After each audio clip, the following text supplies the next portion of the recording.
போயிட்டே இருந்துச்சு.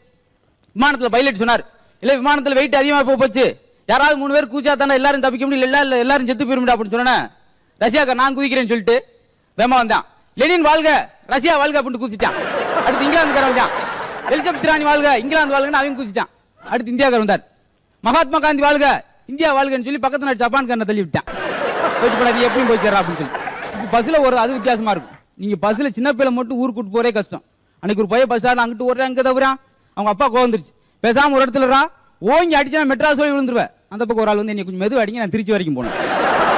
எல்லாம் எப்படி நோக்கம் அவன் நோக்கம் பாருங்க. அந்த மாதிரி கோச்சிங் சமாளிக்க வேண்டியது. ஏன்னா குழந்தைகிட்ட வந்து அந்த உணர்வு அதிகமா இருக்கும். நடு பஸ் ஸ்டாண்ட் யூரின் போயிட்டான், எல்கேஜி போய் அவங்களுக்கு பெரிய சொன்னார், இப்படிலாம் பப்ளிக் இடத்துல யூரின் போக கூடாதா, போலீஸ்காரங்க பார்த்தா பிடிச்சிட்டு போயிருவாங்க. அதுக்கு அவன் சொல்றேன், சும்மா போது பிடிச்சா பிடிச்சிட்டு போறான் இருக்கான். எங்க அண்ணன் எனக்கு இது வந்துருச்சு, ஃபீவர். அதனால கண்டிப்பா டேப்லெட் சாப்பிட மாட்டேன், எதை கொடுத்தாலும் சாப்பிட்டேன், மாத்திரை சாப்பிட மாட்டேன். நான் மாத்திரை எப்படி உனக்கு கொடுக்கணும்னு சொல்லி நான் யோசிச்சுட்டு என்ன செஞ்சேன், வாழைப்பழத்துக்கு மாத்திரை வச்சு கொடுப்போம், ஈஸியா முழுங்கிடுவான்னு சொல்லி வாழைப்பழத்துக்கு நடுவில் அந்த மாத்திரை வச்சு கொடுத்தேன்.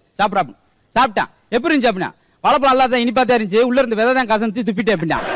நான் குடிச்சதை அதை சாப்பிடுச்சா, நம்ம யோசிக்கிறோட அவன் அதிகமாக யோசிப்பான். ஏன்னா வாத்தியார் பாடத்துமே சொல்லியிருக்காரு, திணை விதைத்தவன் திணை இருப்பான், வினை விதைத்தவன் வினை இருப்பான். இதுல இருந்து என்ன தெரியுது, நீங்க எதை விதைச்சிருக்கீங்க தெரியுது, அது மூலம் அறுத்து அப்படி மேல் வாங்க எம்எட் படிச்சு எதை போய் வச்சிருக்கீங்க, இதுதான் வசப்படாதுன்னு சொல்லிட்டு வேற மாதிரி ஆரம்பிச்சால். எழுத்துக்கள் பல வகைப்படும், ஆயுதெழுத்து, மெய்யெழுத்து, உயிரெழுத்து, இதெல்லாம் கேட்க வேண்டிய எங்க தலையெழுத்து அப்படின்னா.